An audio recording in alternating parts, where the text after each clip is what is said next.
Live from MMA Fighting Studios, this is Between the Links. And now, your host, Mike Heck.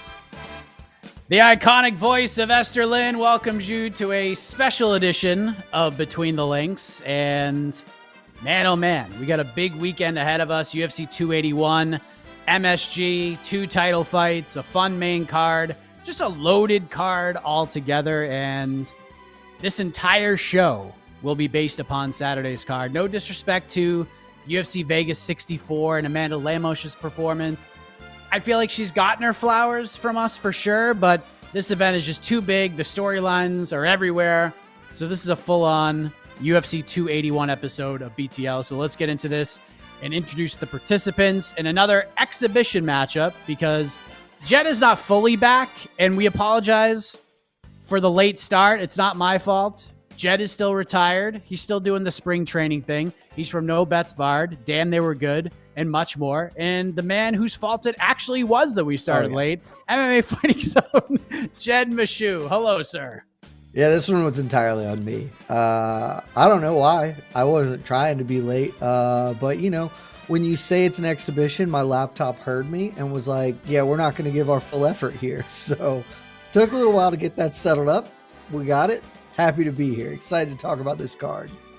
There we go. We have a rematch this week. One of the more underrated shows we've had since its inception on MMAfighting.com. We're going back to the well. People wanted this matchup the first time, and they wanted Chapter 2, and here we are. From Sherdog, Ben Duffy, back on the program. What's up, man?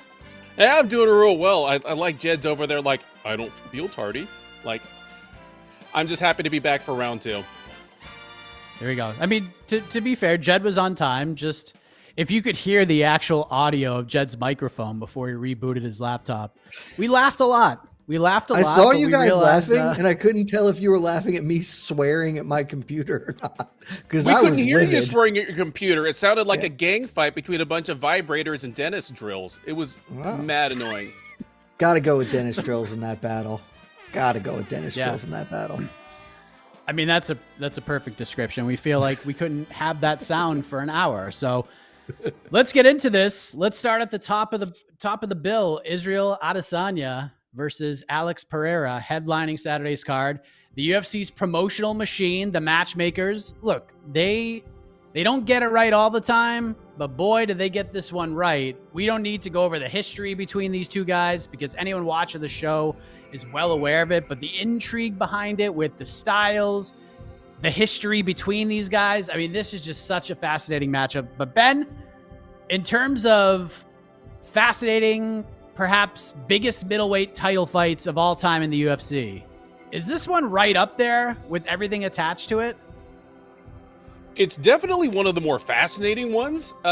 On one level, this is one of the weirdest, least deserved title shots in recent MMA history or recent UFC history.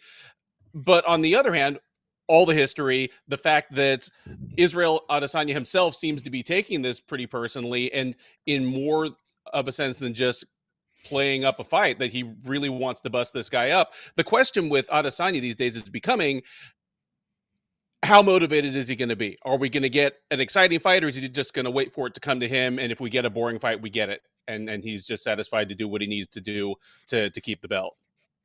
I think we get fire here.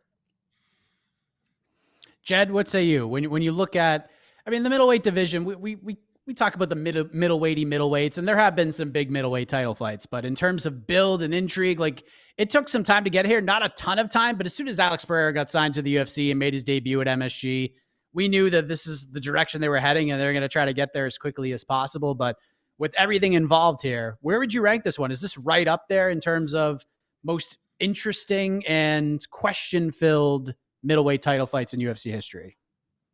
Interesting, maybe. Because this is certainly interesting.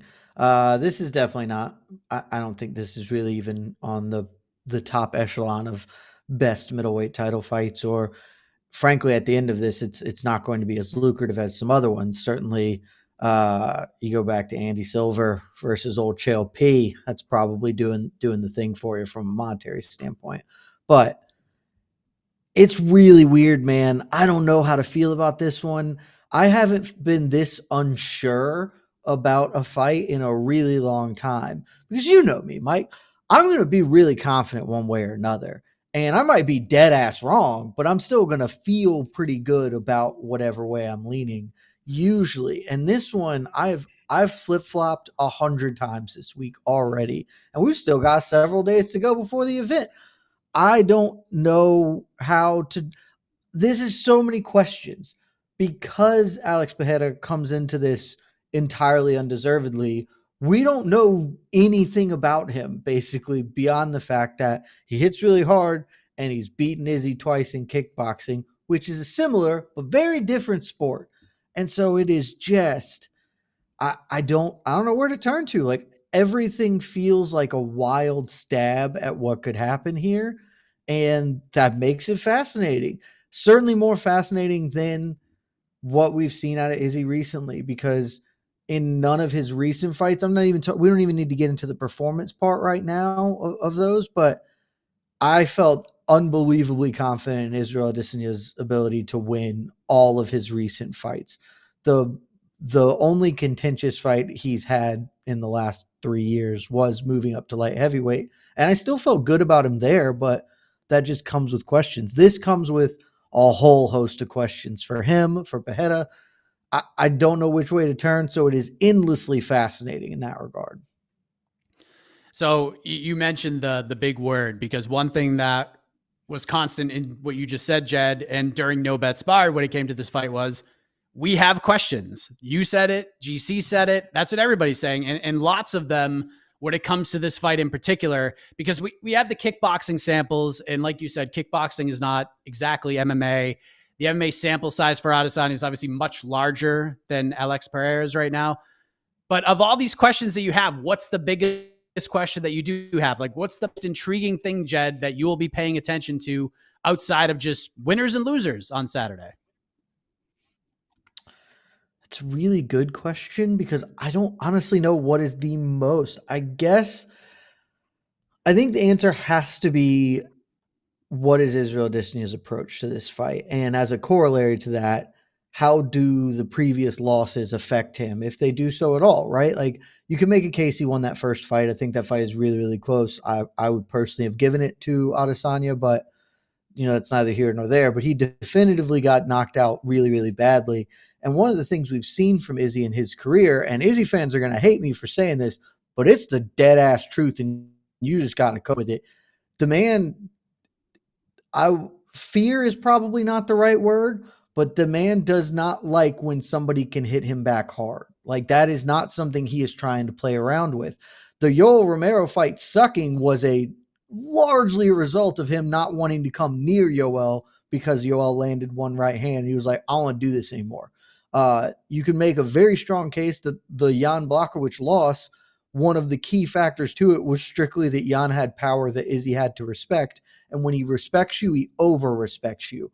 Whereas you look at the Robert Whittaker fights, he's not giving Robert Whittaker a ton of respect in striking exchanges, and he can style on people.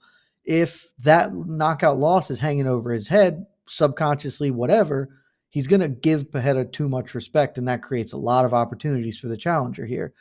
I think that's the big one. It is just how that looks, because if he's over respecting Pereira, that's bad. I think he needs to not respect Pereira at all and just kind of come at him. But I don't know what he's going to do here. I don't know how he is going to approach and fight this fight, because we saw differences from their first fight to their second fight in kickboxing. I don't know if the MMA is going to open up a whole new world of possibilities. He can use the clinch a lot more, where Pereira's not really that great. Maybe that's something Izzy wants to go to. Izzy's sort of been winking about maybe taking a shot or two, getting that grappling on display. I have no idea how Izzy is going to approach this fight, and that probably will determine how this fight goes. And so I think it's the biggest question for me. Ben, what do you think? What's the biggest question for you? Well, unlike Jed, I have a pretty strong handle on how I think this fight goes. I do think Adesanya is going to outclass Pereira here. Like him, because, of course, Adesanya told all of us in the media space to do our fucking jobs last week and watch both of their kickboxing matches. I did so. Man tells me to do my fucking job. I'm going to do my fucking job. I watched the fights. I agree with Jed that I thought Adesanya won the first fight. I am not an expert scorer of kickboxing, but watching it as someone who watches from an MMA perspective, I thought Adesanya won that fight. I also thought he won the second fight right up until the point that he walked into one of the best left hooks in all of combat sports. Having said that, the people that have landed effectively on Adesanya in MMA without the threat of the takedown is really, really low. I think Adesanya is going to be really hard for Pereira to hit here. And kind of as Jed alluded to, I think the real question is whether we get an Adesanya Romero or Adesanya Cannonier type performance where he's more concerned with not getting hit while still winning the rounds, or we get the Adesanya Costa type performance where he has an opponent who's coming at him and is slipping, getting out the side, hitting him from bad angles, and just really embarrasses the guy. Part of it is going to be down to his motivation, and that includes his motivation not to get knocked out, obviously. But again, he's got that feel of just a little bit of a chip on his shoulder. I'm interested to see how aggressive Adesanya is, and I'm leaning towards he's gonna be aggressive, he's gonna punish Pereira, and this thing's going to be over like before the final horn. So, I mean, look, this fight has been broken down in so many different ways. So I want to take a different avenue here, Ben, and I'll start with you because in terms of business, and I don't know how long-term it would be, but you would think Pereira winning would be the best case scenario for the UFC, especially if it's a competitive and fun fight, because you could do the rematch and build on the story and it would be massive. And Pereira winning again, if they do rematch, creates opportunities for fresh matchups with the Pereira title reign, opens the door for the Whitakers and others to get back to a title fight sooner rather than later. But if Adesanya wins, and I'm not really sure, honestly, I don't know what else would be left for him at 185. So maybe he does decide, I'm just going to move up and vacate this belt. We still get those things that I just mentioned, how it opens things up. Plus Adesanya gets new motivation, changes things up, takes on these new challenges and does it right. Doesn't just rush up there and take a fight. He takes some time and bulks up and goes to 205. So long-term for the UFC here, Ben, what is the best case scenario for the UFC from a business perspective when it comes to this fight? An Adesanya win or a Pereira win? Well, I think you're actually elucidating what the problem is. There is no long-term. The question about Adesanya constantly for the last almost 3 years now is what the hell do we do with this guy next? It's the reason that we had the Blachowicz fight in the first place, because he was already getting to the point where he's doing his second lap around an aging group of contenders. So the UFC can't even afford to have any long-term plans about Adesanya. They need to know what the hell to do with this guy 3 months from now. And if he loses on Saturday, they know exactly what they're doing with him 3 months from now. So yes, it is better from a business standpoint. The rematch would be enormously sellable, and the UFC wouldn't have to ask itself, well, is Adesanya just going to get bored with this and do something maybe ill-advised, like moving up to 205 permanently? Or are we just bringing along, like, are we bringing along Khamzat Chimaev or something and trying to talk him into taking a title shot at 185? There's no clear next step unless Pereira beats him. Jed, what do you think? Oh, I think that Izzy winning is by far the better outcome for the UFC here. Because long reigning, the UFC is really bad at making stars. Like, they're just really, really bad at it. They can monetize people who can make themselves stars, but the only real avenue they have to make people stars is hoping they beat Conor McGregor, and or they win enough fights in a row that people can stand up and take notice. Because we think of Anderson Silva as a star. For most of his title reign, he wasn't. Nobody really cared that much. He just hung around for 6 years, and you do that year after year. You're the same guy, the top of the marquee.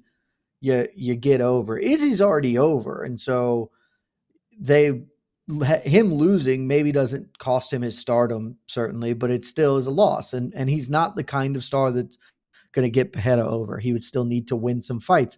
Also, the fact that if Pereira becomes champion, this is super projective, right? But like, seems like there are a lot of dudes who might be able to give him real problems given how limited his MMA career and abilities kind of are based on what we know at this point. So Izzy winning is by far the better short and long term for the UFC. I mean, maybe you could make an argument that the best outcome is a draw after a fight of the year contender, because then they can just run it back and that does assuage some of the things. But I've been saying this on this program for over a year, man. Izzy's done. Izzy's done here because he doesn't have anything else to do. Look at the UFC's rankings. He beats Pereira. He's beaten every but 1 through 6 of the UFC's middleweight rankings. Several of them twice. That's why he is and should be the number 1 pound for pound fighter in the world, by the way, but different argument to break down later. He's done everything in the division. He has the choice at that point to say, I want to hang out. I want to pursue Anderson Silva's record in this division. I want to become the middleweight GOAT. Or, as he's alluded to many times, he wants to go up to 205, but he wants to do it right. He wants to put on the weight. He doesn't want to be undersized in the division. And there's no reason this man can't do that. If he wins, there is no clear next contender. The only outcome the UFC could do is they could try and shoehorn Khamzat Chimaev into a real fast shot to the title, just because that's at least something sellable. But he wins. He just goes up. He takes a little time off. He's very active, so he can take a little first half of this year, upcoming year, 2023 off, bulk up a little bit, go to 205. Because remember, he lost to Jan Blachowicz. He did not get blown out by Jan Blachowicz. This dude is one of, as it sits right now, without adding weight on or being developed for that weight class, he's one of the 5 best light heavyweights in the world if you wanted to go up there right now. So let him put, and we can do a Yuri versus Adesanya in the back half of 2023. That's gas, baby. That's a big fight. Everything's lining up there. It's much better if Izzy wins because you still do get the middleweight openness. Plus, you still have Izzy as a super, potentially a megastar if he can go up and win a second belt. All right. So, I mean, obviously there'll be a lot more to talk about when it comes to this fight, but let us move on. The point for round number 1 goes to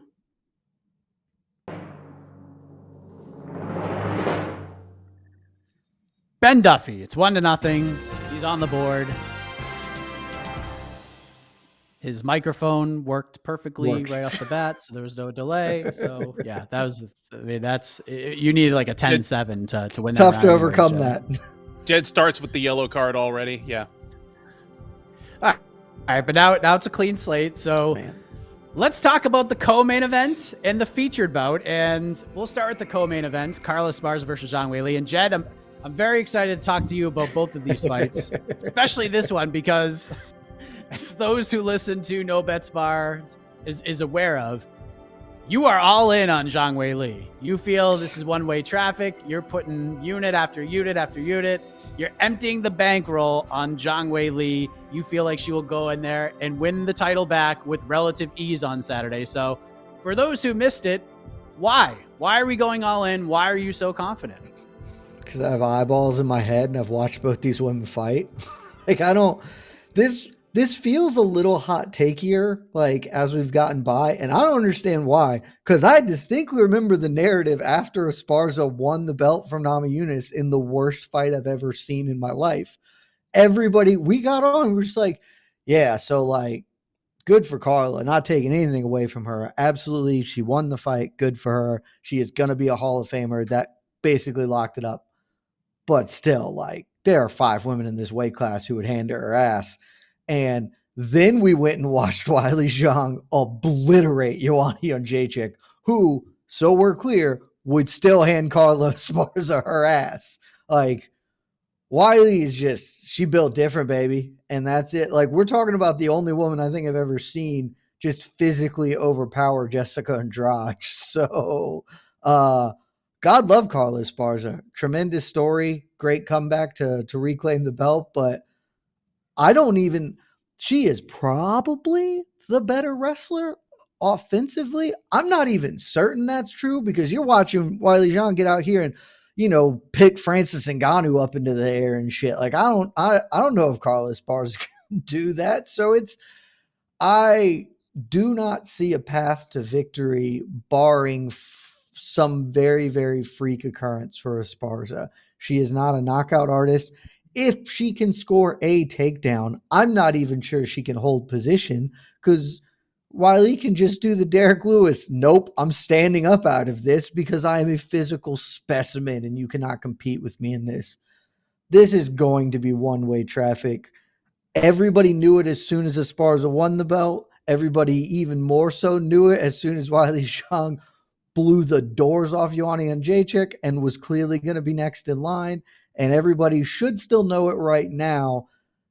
It's just there's no if I am more confident in this fight than I have been in any fight this year, and that includes Valentina Shevchenko fighting. Like I have no doubt in my mind what's about to happen. Yeah, I mean, as Jed said, he's usually confident, but all in confident is a whole different thing.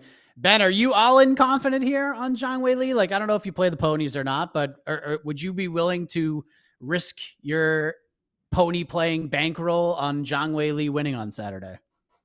I'd be willing to risk the bankroll. Good thing for my kids that, today you can get a real good education at community colleges, because I would put their entire college fund on this. As icky as it makes me feel on the inside to agree so wholeheartedly with Jed, I do agree here. The UFC strawweight title has been passed around among the same 5 women for the last 8.5 years. Just this hermetically sealed pool of champions. Almost all the possible permutations of those women fighting each other have now been made, especially if Jessica Andrade is out of the division for good. And of all those possible matchups, I think this is the worst one for Esparza.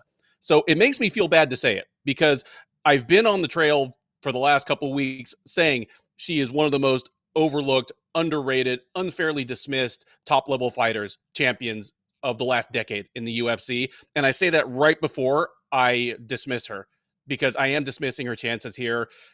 All the things she does well line up really, really badly with the things that Weili Zhang does well. She's not going to put her down with a single strike. She's an extremely persistent takedown artist. She might get Zhang down, but I agree with Jed here that Weili Zhang might be the only woman in the sport with just the physical wherewithal to do the Derek Lewis, Mark Hunt, I'm just going to bench press you and stand up now, get up game. And for Esparza to have to get rinse and repeat takedowns that will require her to get into punching range against one of the hardest pound for pound hitters in the sport, who is so fast and so accurate, it's just a miserable style matchup. And I don't even think it ends in a nice, pretty, honorable looking loss. I think it ends with a smelling salts loss. So we talked about this before we went live, and I want to bring this up here because one thing that has been kind of strange about the build to this fight, and it's not the betting odds, it's not most picking Zhang Weili to win or, smelling salts decisiveness or anything like that. It's just the disrespect and even bordering kind of hatred towards Carla Esparza amongst the MMA community. Like her getting just mercifully booed at the press conference. I didn't think she'd be like Hulk Hogan walking into MSG in 1986, but I expected not full on booze. It just seems strange that, she's not a heel, but she is looked at as the enemy for some reason. I don't really get it, Ben. Like, do you have an explanation for this? Like, what has been your reaction to this just utter hatred towards Carla Esparza in a lot of ways here? I honestly have no idea. It's the strangest thing to me, because she has all the component parts of somebody who should be a fan favorite. She is a scrappy underdog. She is physically unassuming in comparison to most of the women that she competes with. Her fights aren't always the most exciting to watch, but that's always one of the last pieces of the puzzle. Some of the most popular fighters in MMA history have had a penchant for not that exciting fights. I don't get it at all. But part of it, she almost seems to approach it as though she's already unpopular and it becomes a self-fulfilling prophecy. She just comes with kind of a chip on her shoulder and already feels that people dislike her, and people respond by disliking her. I knew that kind of person in high school, and just she's the adult version. I don't get it. I want to like her. Jed, what do you think? Like, what is this all about? She's getting like Aljamain Sterling heat right now, and you know what I mean? Like, and I don't know why. Like, I don't know why. Like, I can understand kind of like a mad reaction to her because she's not a big trash talker. She just goes in, does the fighting, and then she goes home and gets married and takes pictures with the title that she won. And that's what most women would probably do in that situation if the timing worked out. But just her being mercifully booed at the presser was kind of bizarre. What have you made of just everybody turning on her? It was unexpected for sure, because I think the appropriate answer is to just be pretty whatever to her, right? Like, and I don't even like, maybe this is disrespectful, and that's fine if I'm disrespecting her in this regard. Like, she's not an interesting fighter. She's just not. She hasn't. Her performances, save for the Yan Zhao Nan one, which came out of nowhere and remains like the weirdest, awesome performance of the last like 4 years. At somebody who is just a decision machine, just comes out and puts it on somebody who's pretty damn good.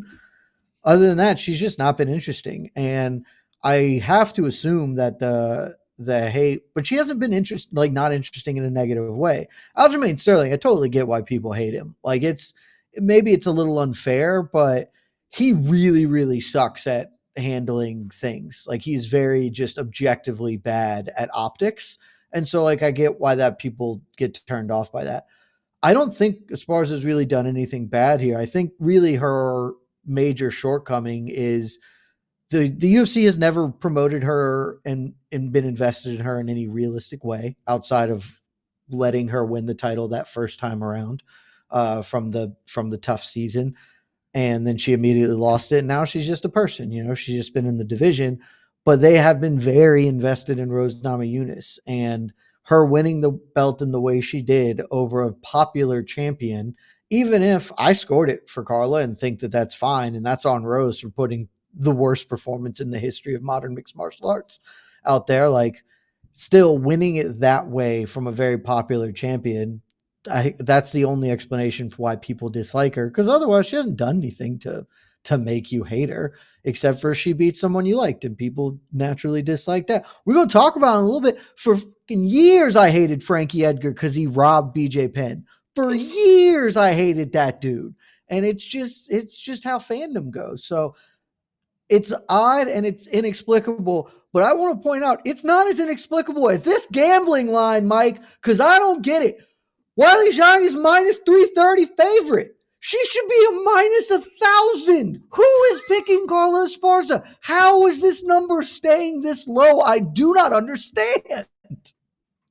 Blows my mind. I mean, I don't make betting odds, so I don't know. But I assume you see a lot of value on her, and that's why you're pushing all your chips in the middle. An infinite amount of value. Minus 330 is like roughly a 70 to 8, like 75 to 80% win probability.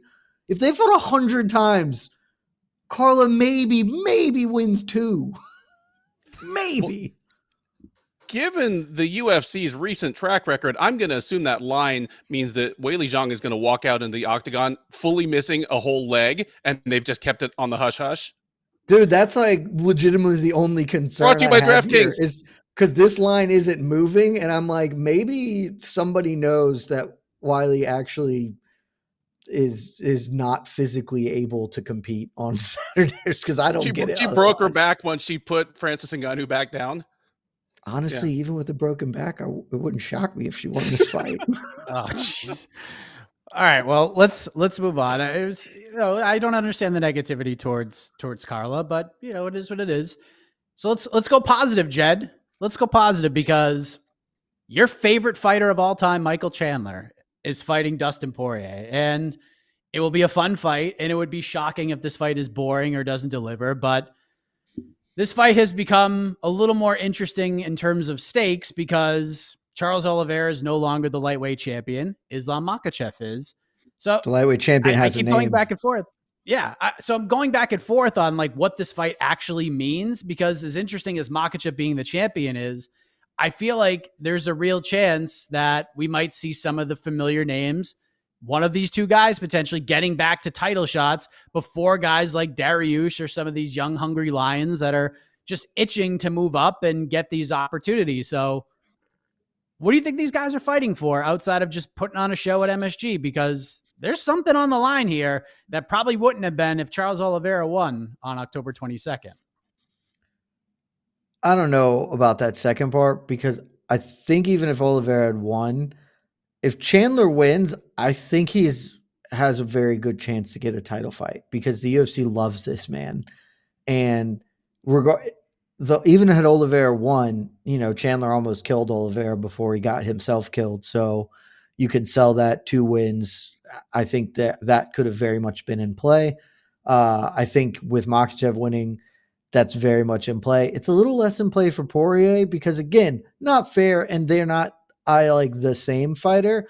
But Poirier is going to get docked points for getting absolutely throttled by Khabib, and people are just transposing Islam and Khabib. They're just the same guy now.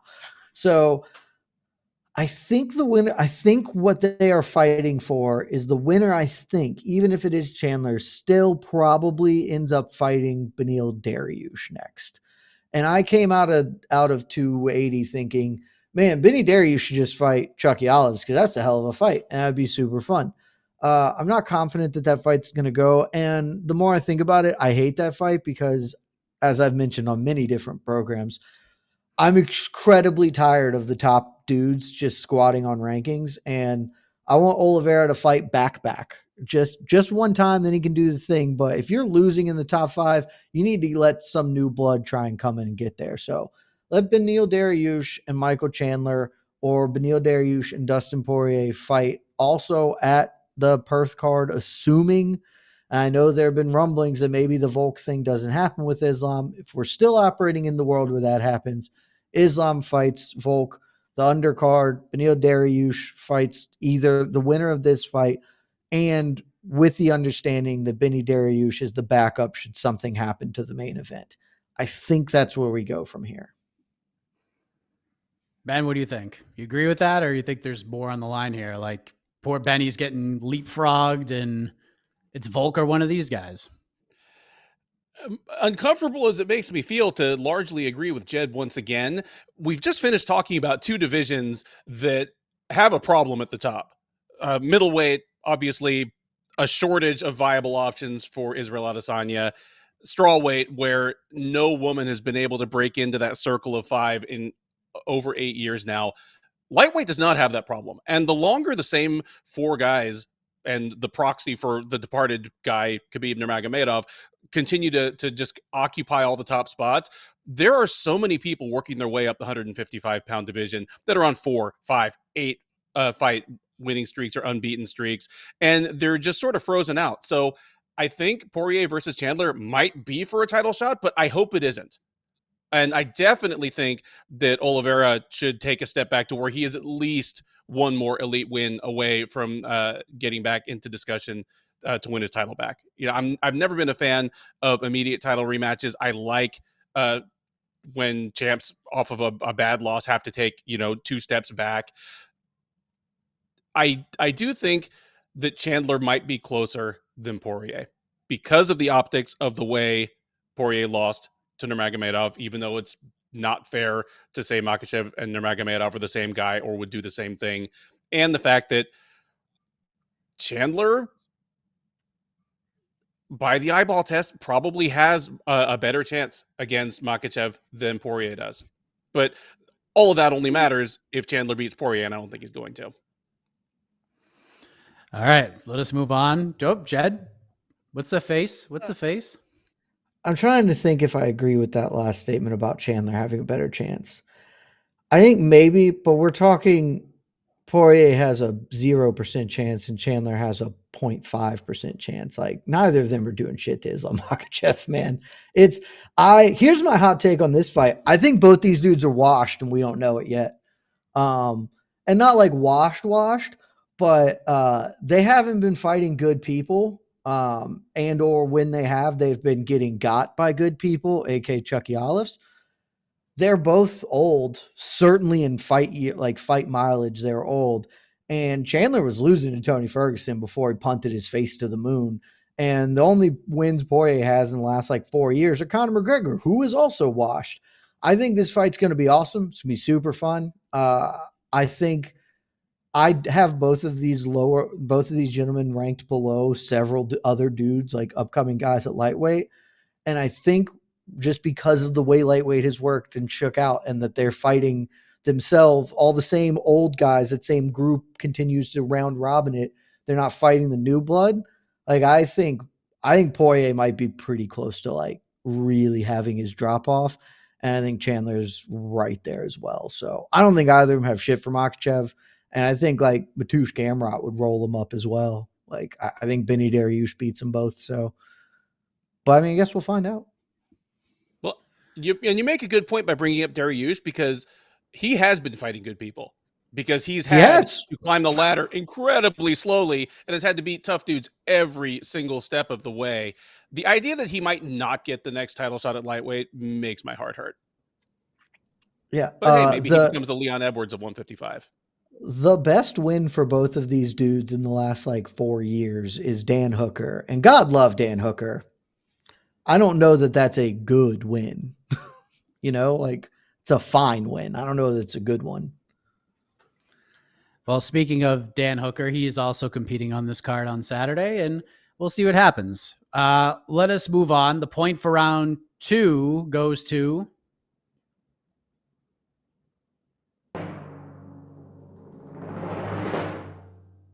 Jed Bashu. It's 1-1. I mean, when you say agree with Jed, not once but twice, usually that signifies good things. But if you hear a lot of like rumbling going on, we are in South Carolina. There is a tropical storm going on. I don't think the power is going to go out, but it is raining pretty hard, so bear with me. But a lot happening here at 281. A lot of storylines that we talked about, stacked up with good fights, good fighters, matchups, what ifs, if you will. So, Ben, I'll start with you here.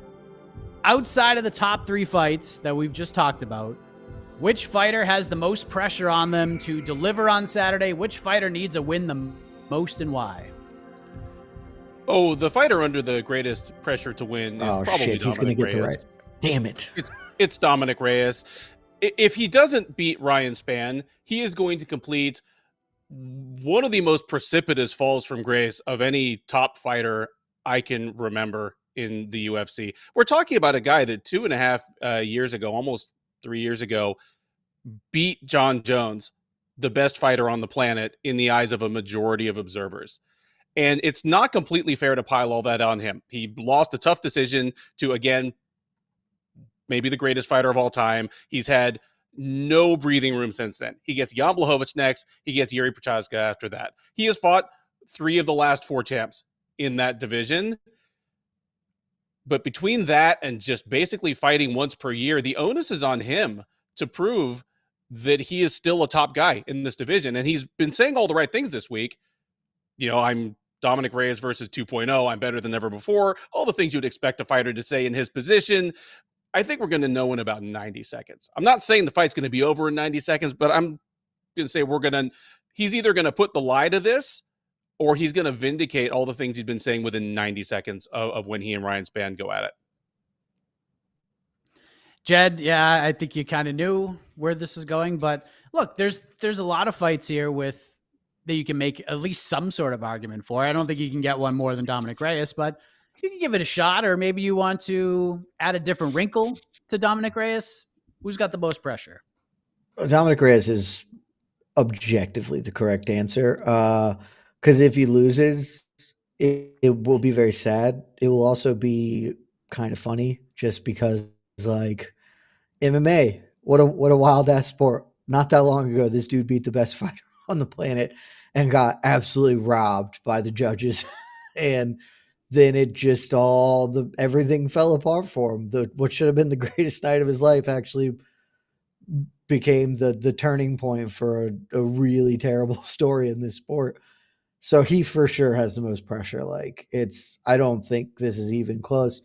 If I'm going to pick a second, and I feel a little weird about this one, particularly because of the perception going on in this fight, I'm going to go a little out of left field and say Meatball Molly McCann, because she is on the best win streak of her UFC career right now, 3 fights in a row.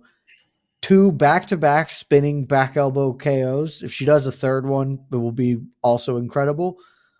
She's facing Erin Blanchfield, who is going to win this fight. She is going to beat her. Erin Blanchfield is very, very good at fighting. She's probably the best prospect in women's MMA. She is going to fight for a title one day, and Molly is better than I gave her credit for initially, I think, but she just ain't that. She is not him, as the kids say these days. If she loses this one, that probably knocks her out of really ever being in that conversation. She will become she is a beloved fighter, right? But her title aspirations probably have to go because Blanchfield's like 23 or whatever. Like, things aren't getting better for Molly in that regard. And she stands on the precipice of being a real legitimate superstar here. Because if she can pull this out and beat Blanchfield, I frankly don't really give a hoot about what else is going on in this division, and that people would deserve it more. You take Molly McCann in a 4-fight win streak who just beat, I don't even know where the UFC has Blanchfield ranked. I assume she's in their top 10. And you just go ahead and slot that woman into a title shot. Like, there's no flyweight is pretty open. I know that you want to do the Alexa Grasso Montefiore. I don't care. And that's on them. I want to be very clear. That is Montefiore and Alexa Grasso's fault because they aren't calling for it. They're trying to fight each other. They're trying to develop. They aren't making people interested. But if Molly McCann back elbows Erin Blanchfield, hits the mic and is like, well, nobody else in this division wants a damn title shot. I sure as hell do. Let's do it in London. We're going back in the spring or whatever. Do it. Book that shit. That can be the co-main event for Leon Edwards versus Kamaru Usman 3, and Molly McCann can have a title fight right now if she comes out and pulls off a huge upset. So I think she is the second best choice for this here, but that still pales in comparison to Dominic Reyes. Who are you, and what have you done with Jed Meshew? Like, I've not known you to engage in such like fanciful, like positive, like pie in the sky, like This isn't pie in the sky. This is me shitting on every other freaking flyweight who won't stand up and take a title fight. Molly McCann, for her many limitations as a fighter, she is not afraid to get on the mic and say some shit and believe in herself. And that is like, she's going to lose, which is why this is all moot. But if she comes and spinning back elbows Erin Blanchfield, she will ask for a title fight, and you should damn sure give it to her. Because she'll never get one another way. But awesome. I think she is going to get smoked, and it is just going to teach the UFC the lesson of why would you do anything with this woman other than put her in winnable fights in England? Why would you put her in a brutal mismatch in New York against someone who's from the tri-state area? Like, they're trying to get Blanchfield over.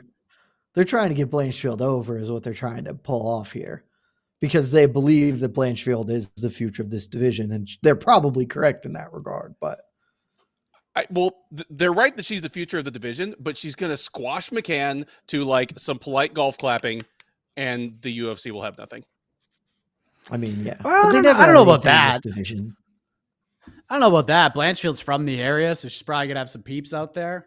A lot of the Frankie Edgar marks will probably be cheering for her as well. So there will be more Molly McCann fans there from England than there will be Erin Blanchfield fans. That is probably true, if we're being real.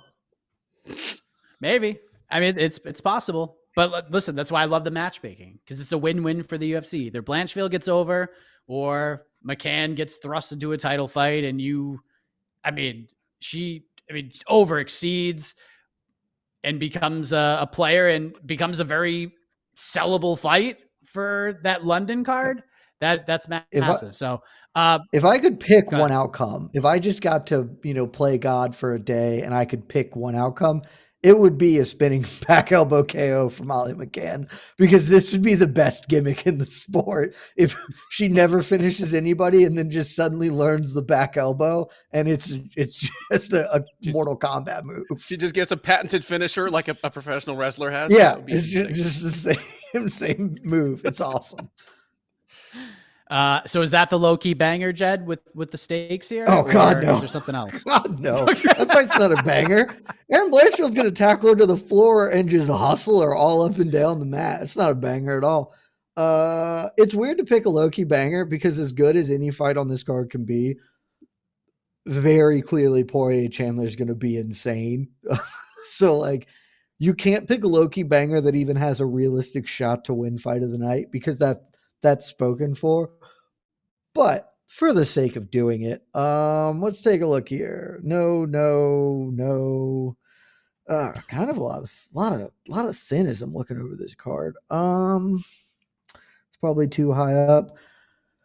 Oh, Otman Izatar versus Matt Frivola. Maybe that's where I want to be with this. Yeah, that feels good enough. Otman hasn't fought in 2 years. I'm really interested to see what he looks like. He should really lean into the what's in the bag gimmick because it's incredibly funny to me. Hits really hard. Frivola, very chinny, but good grappler. Otman didn't show the best wrestling in his defensive wrestling in his regional, showcases. So I think this fight can be a little all over the place, especially when you factor in what is the probable ring rust for Otman here. So that fight's probably going to have moments of fun before Otman ultimately starches Frivola. So I think I'm going to go with that. Ben, what's yours? Loki banger. Oh, I don't know if it'll be fight of the night, but something that could certainly yield a performance of the night would be the curtain jerker, Carlos Ulberg versus Nick Negumereanu. Stardom is there waiting for Carlos Ulberg if he can just keep winning fights. Like, he's only in the opening fight, I think, because they wanted to space out the 4 city kickboxing fighters for the sake of Eugene Behrman. But Ulberg, you look at the guy, he looks like the villain from a direct-to-video kickboxing movie. Just like this devilishly handsome dude. He's got the one eyebrow like The Rock. As Sean Baby once put it, genetically built in the lab to steal your girlfriend, and a breathtaking finisher as a kickboxer. Stardom is going to be there if they keep putting opponents in front of him that will oblige him with the kind of fight he wants. Negumereanu is going to do that, while at the same time having the kind of power to put him down like Kennedy and Zechikwu did. I think that should be a fantastic fight for as long as it lasts, and again, might be the last time we see Carlos Ulberg in the first fight on the prelims. Well, we have one more fight we haven't talked about, and we will do that in round number 4. So the points for round 3 goes to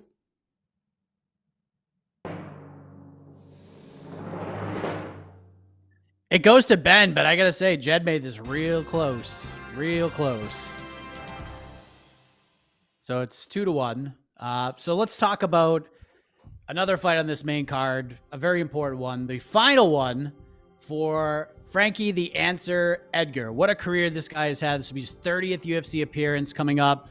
Former lightweight champion. I know Jed used to hate him because feels like he stole the belt off BJ Penn.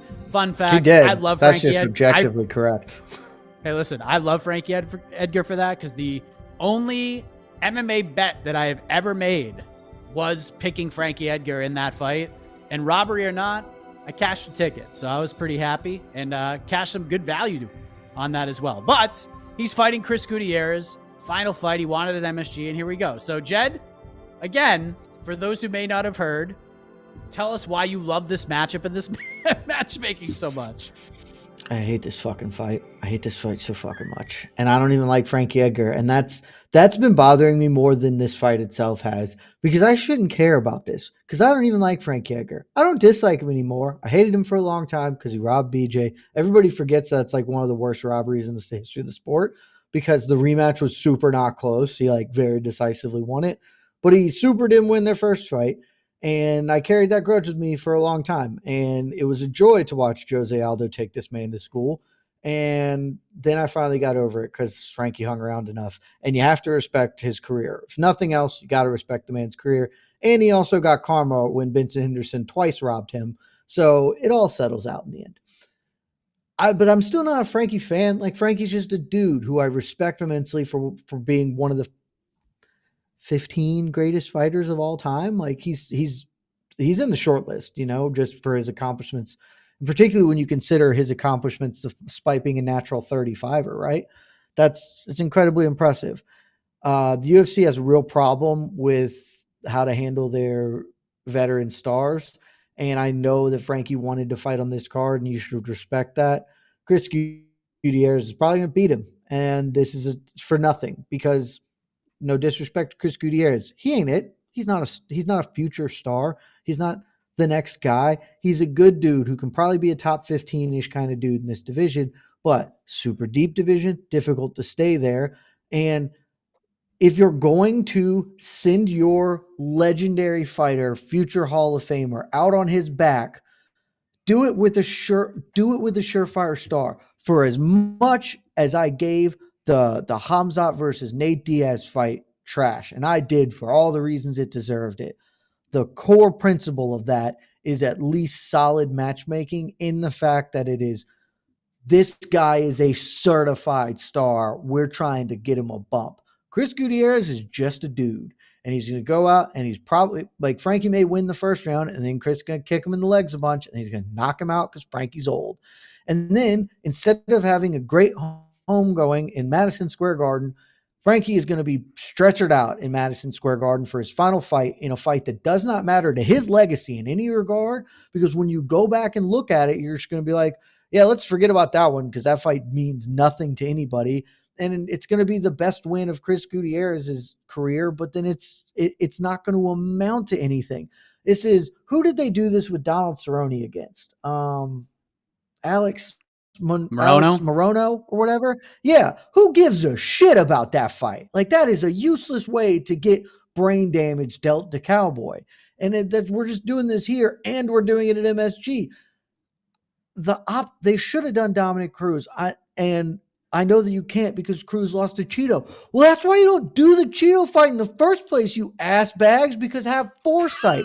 There are any number of other outcomes. And honestly, a very reasonable outcome is just like, let me fight Frankie. Just some dude that Frankie is going to roll up. No questions asked. Considerable favorite. Going to dunk on him at MSG. Send him out on a dub. Do right by the people who've done right by you, because whatever your thoughts on Frankie Edgar, you cannot say this man did not give everything to this organization and help create the organization it is today. And he's going to go out in the shittiest way possible. I hate this fight. I've hated this fight from day one. I'm going to hate this fight forever. Ben, do you love this fight as much as Jed does? Oh, I love it about as much as Jed does, I would say.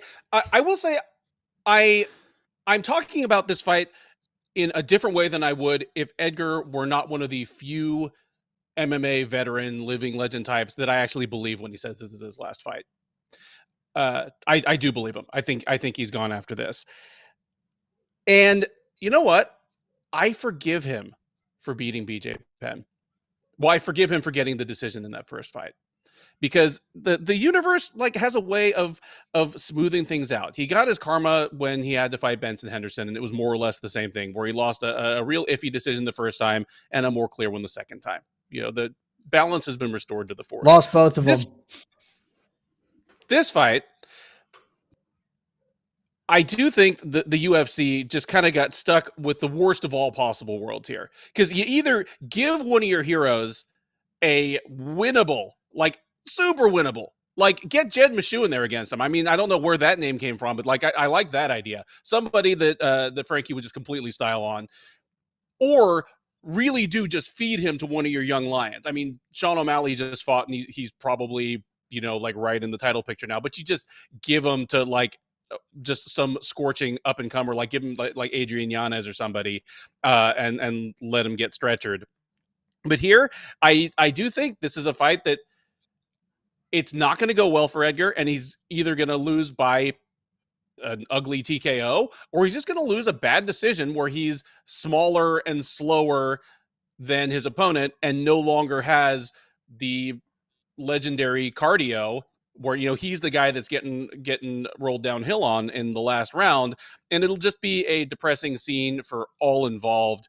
I'm not looking forward to it. I mean, if you hate Frankie Edgar, you're just like somebody that doesn't like dogs. There's something wrong with you, and I don't trust you. Okay. Anyways, so before we wrap this up, Ben, as far as the storied career goes, so let's just say 30, 40 years from now, You're sitting on your rocking chair and your grandkid comes up to you and he sits in your lap. He says, Grandpa, tell me about this guy, Frankie Edgar. What are you going to tell him or her? Frankie Edgar is the counter to the idea that intangibles don't matter in mixed martial arts. Generally speaking, when people talk about heart and will to win and an indomitable spirit, inwardly at least I roll my eyes a little bit, because I say, the better athlete and the better fighter wins 90% of the time. And Frankie Edgar he's the counter to all those arguments. We're talking about a guy that wrestled at 133 pounds at Clarion University, that won a title at 145, fought for a title at 145, and was surprisingly relevant in the twilight of his career at 135 pounds, fighting guys that were bigger than the ones he was fighting at 155 a decade and a half before. Obviously, the two pen fights are the ones that will ensure he makes it into the UFC Hall of Fame for what that's worth. But the ones that made his legend were his fights with Gray Maynard, where he lost a fight, drew a fight, and then won a fight. And in two of those fights, he took a 10-7 round.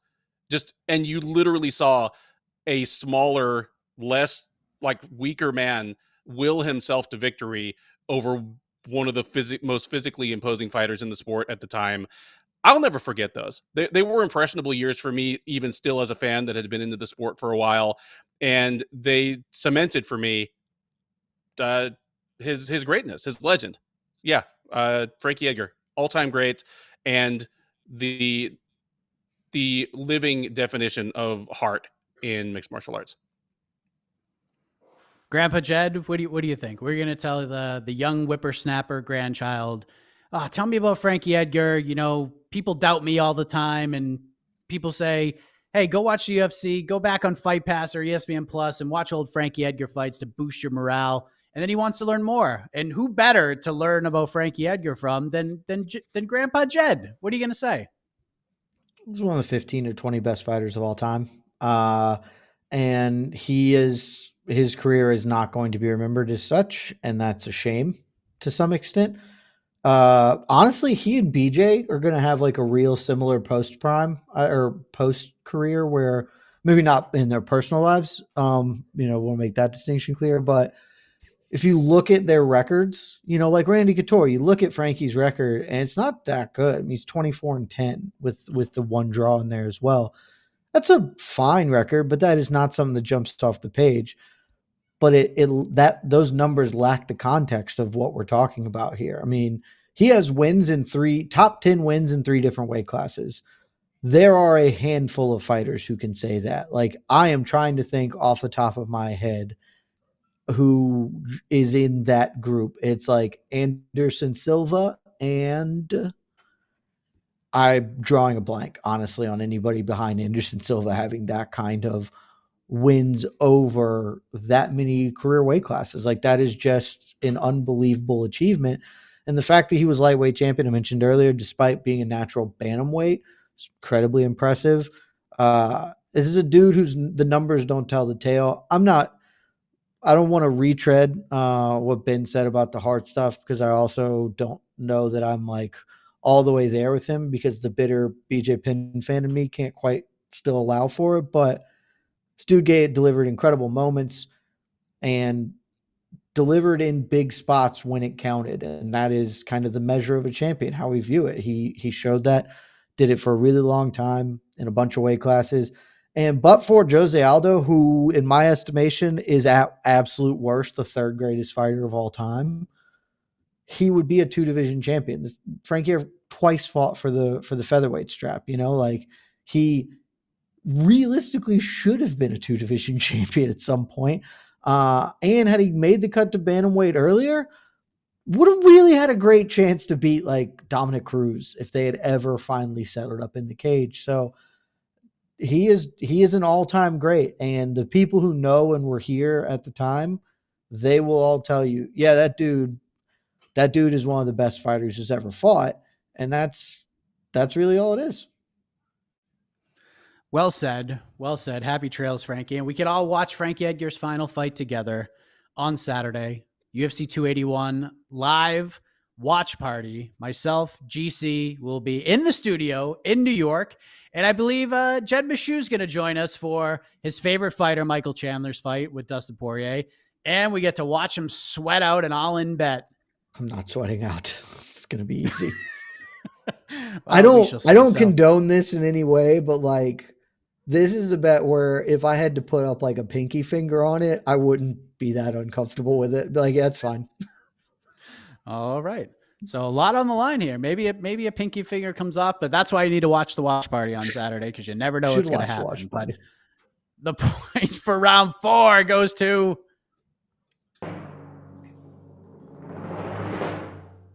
Nine Finger Meshew. He gets it done. It's 2-2.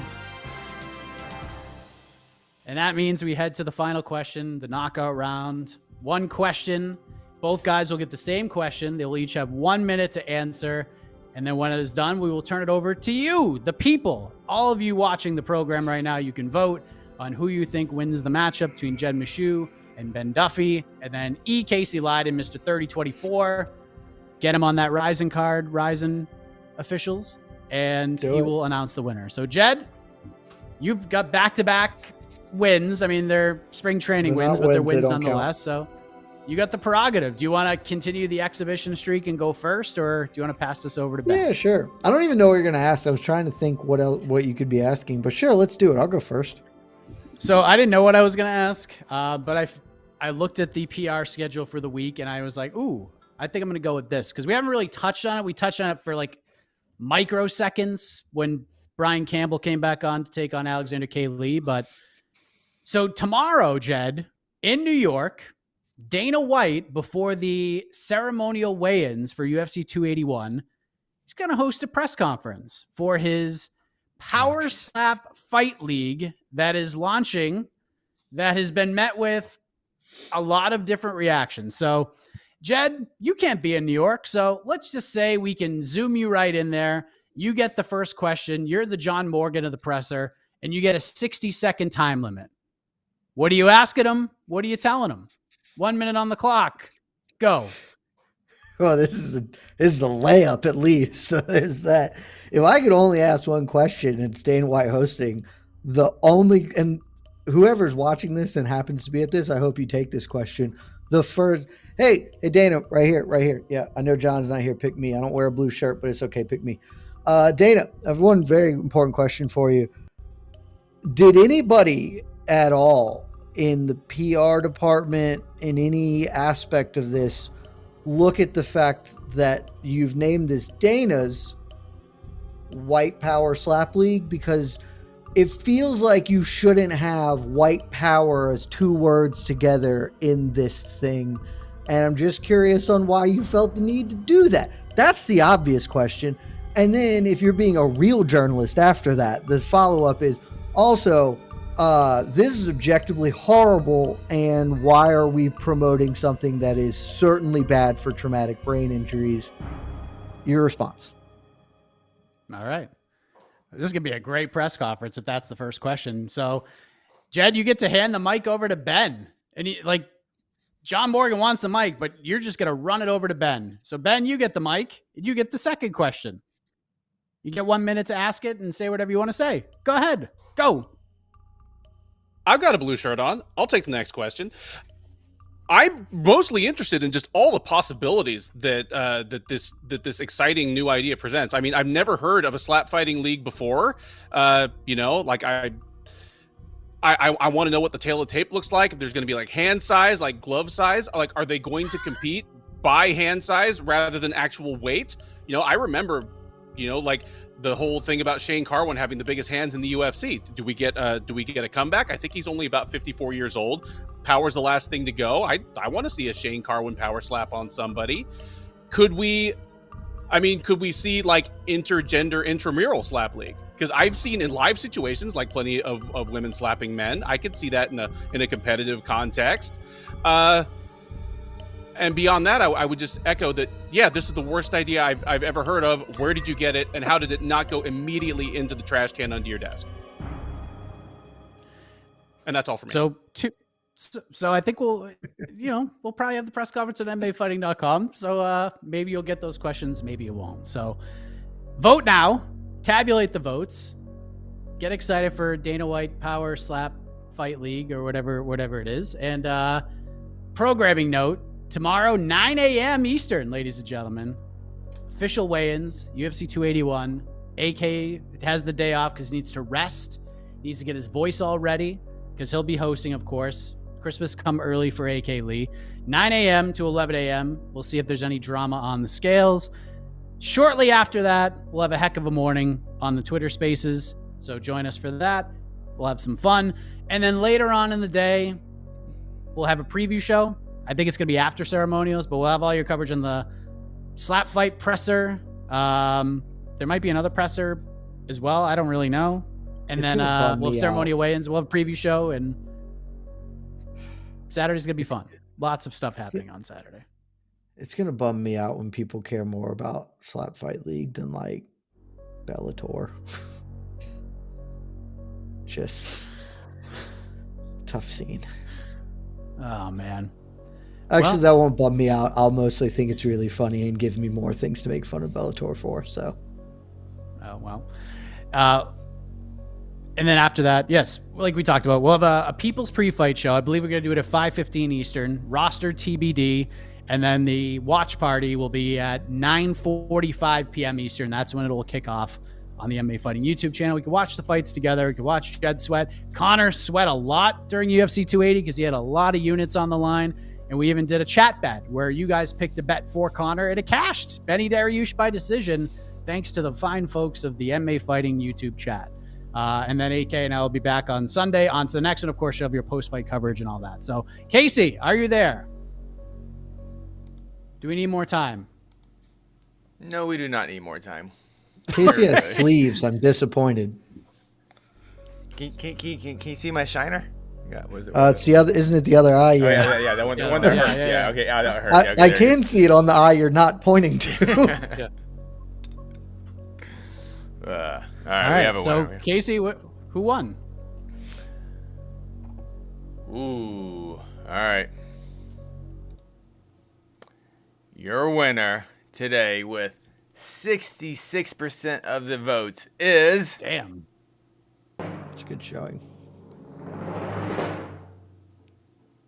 And still undefeated, but only because it's an exhibition match. But your winner is Jed Mishu. Jed! Exhibition Jed That really is on pivoted fire. Wow. It's all made Unreal. up. Points don't matter. It's not a real win. We're just out here having fun, you know? Just pick up. Playing pickup ball. The best possible outcome for the BTL, because now, there's the possibility of a trilogy fight, the next time Heck needs fallback. Yeah, I mean, it's in Jed's case, it's like a trilogy grappling match. So, I mean, the stars are there. It's just not what you pay for, But it's still fun. A trilogy verbal slap fight. A little verbal slap fight. So, Jed, I mean, we're still going to give you the prize, even though it's an exhibition. So, 30 seconds. Do you want to recap Fight Circus? I don't know. What do you want to talk about? Fight Circus was great, even with their 90-minute delay of happening, which is a real tough hang at the time, let's be honest. Still remains the most electric promotion in mixed martial arts, and probably one that's like morally objectionable, but there you are. The only thing else I'll say is, because this happened like right before, I just saw the trailer for John Wick 4, and I don't know if I've ever been more excited to see a movie. Like, I could not be more pumped for that film, so I can't wait for March 2023. All right. Ben, any final words before we let you go, sir? Well, I'm definitely more excited for John Wick 4 than I have ever been for a movie with 4 in its title. I mean, just series don't stay good for that long. I agree that Toy Fight Story Circus 4 was solid. I don't remember Toy Story 4. But speaking of 4, Fight Circus 4 was amazing. I don't know if John Nutt is the best promoter in the business, but he's absolutely the sweatiest, and that's good enough for me because that's actually quantifiable. Well played. I respect that he fought in the suit. That really threw it over the top for me. The tight ass vest. He stayed in the ringmaster thing, just threw some gloves on. And he went for the double headlock, like DDT, basically. An unbelievable move. Got his ass kicked. It was going so well until they were like, hey, there's two of us, and one of them actually held him up while the other started kicking him to the body. Well, that's That how was it amazing. goes. Banking no money. I don't remember who is the one that's awful, but I love watching them fight because one of them like is at least competent and the other is actually maybe the worst fighter I've ever seen, including like babies. Like it was either 2 or 3 he did it, and you see him, one guy's got the guy held out and he is rifling punches off this man's face, and it was like rain hitting him. Nothing. He had a free shots and nothing happened. The worst fighter of all time. And it's incredible to watch. Fight Circus 5 should be a lot of fun. So Casey, you can Can't hit the wait. music. Ant Walker calling you mid, Jed. That's fine. I'm pretty sure I tuned him up like several times on this program. So. Thanks, Ant. Hey, listen. You want to come back, Ant? You got an invitation, my man. So we are done. Enjoy the chaos over the next couple of days as we take you into UFC 281 and then eventually take you out of UFC 281. But thank you for watching this show. For Jed Bashu, for Ben Duffy, thanks to Casey on the ones and twos. The iconic voice of Esther Lynn will take you home. I am Mike Heck, back next week to react to it all right here on Between the Links. Good night, everybody. Love you guys. This has been Between the Links, a production of the Vox Media Network.